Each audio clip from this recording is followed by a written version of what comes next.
For as long as there's been music, Satan himself has been a fan. From the controversial Devil's Note of the Middle Ages to Robert Johnson's Crossroads, the devil has been dancing for decades. In the modern era, the music of Dylan, the Stones, and the Beatles was supposedly afflicted by hidden messages. These took the form of backmasking, the term applied to the simple act of playing lyrics in reverse. I think part of that appeal, it has to do with like teenage boys and the product of a vinyl record. The physical object that you could actually manipulate. When you learn that you can move that turntable and it starts to sound weird, get that record and just spin it till you heard it. You'd find the right speed and you'd be going, damn, it did say that. By the mid-70s, this ideology has taken on a life of its own. But how much of this is legend or just time-honored lore? It's not only possible, it happens on a regular basis that you'll hear their messages. Demons deliver messages in all forms of electronic devices. Now, what is the purpose for backward speech? This is something that most people don't really understand. In my work, demons spoke backwards because they didn't want me to understand them at the time. As radical as it seems, backmasking takes off in the 70s to the point where witch hunts against popular music take over. But why? For that, it's time to go back to the drug culture of peace and love. It was born out of the flower power movement. In the late 60s, what we now call classic rock starts to get more excessive. Bands are writing songs about hobbits, wizards, and warlocks. All of a sudden, you end up with these crazy concepts. And some people thought that they were involved in devil worship.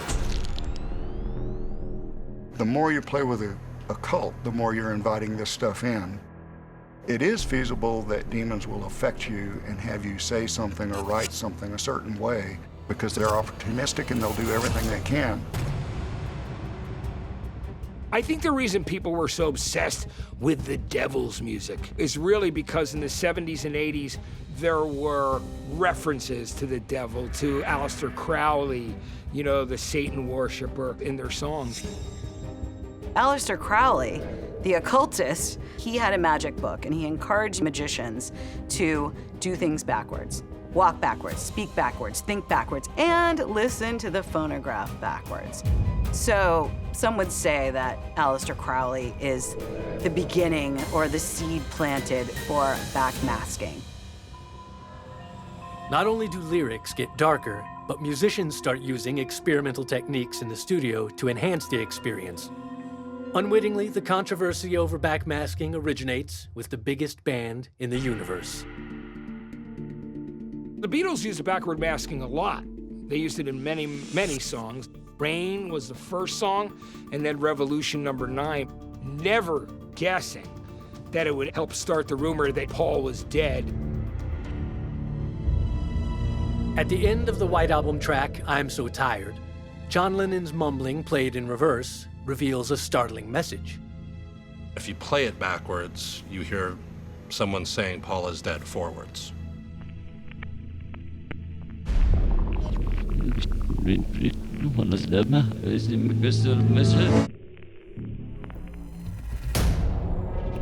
The Beatles start, manipulating sounds, and it gets a little eerie and scary there.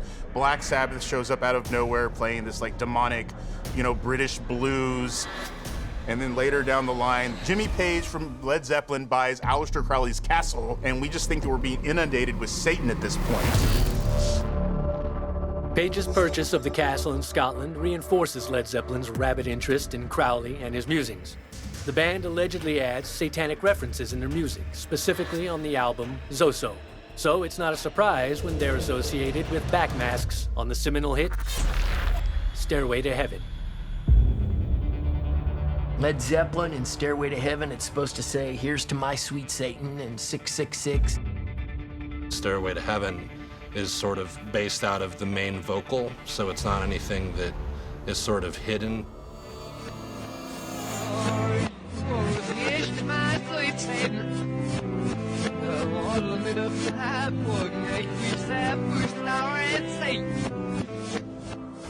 They would have had to have figured out what things would sound like backwards as they were writing the lyric. While Led Zeppelin denies accusations that they're intentionally adding backward messages, the phenomenon draws the attention of religious leaders, and no artist is off limits. Religious folks jumped on the whole backmasking bandwagon. Suddenly, we were drawn into it.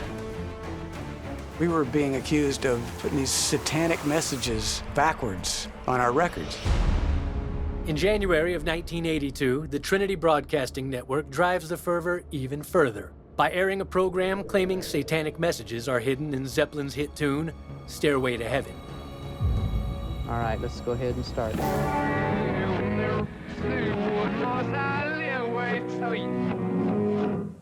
Okay. How many in the audience heard that? Religious folks were convinced that if their children listened to Stairway to Heaven, that they would somehow subliminally be programmed to do Satan's work. Now, seemingly everyone's music, from Queen to ELO to Styx, is on a path to hell. Styx were successful for years, from their first hit Lady and all of those tracks, Come Sail Away to Babe. They were never considered a controversial group. But suddenly, we were drawn into it. I guess it was snowblind, yeah. At first, we thought, well, that's ridiculous. But it started going around, and it became, kind of national news that Styx was doing this. And you hear what it said, man? It said, "Oh, Satan, move in our voices." Oh, Satan, move.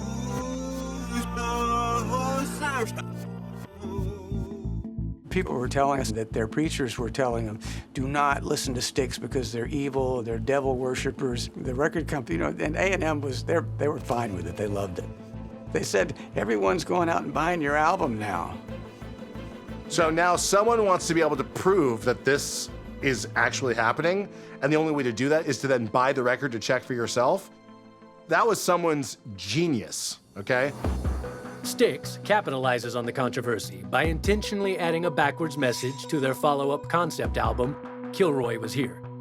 We decided on the Kilroy albums, let's do an actual backwards message.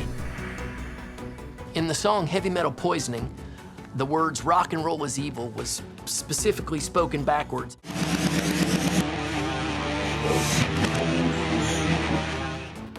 We were just messing with people.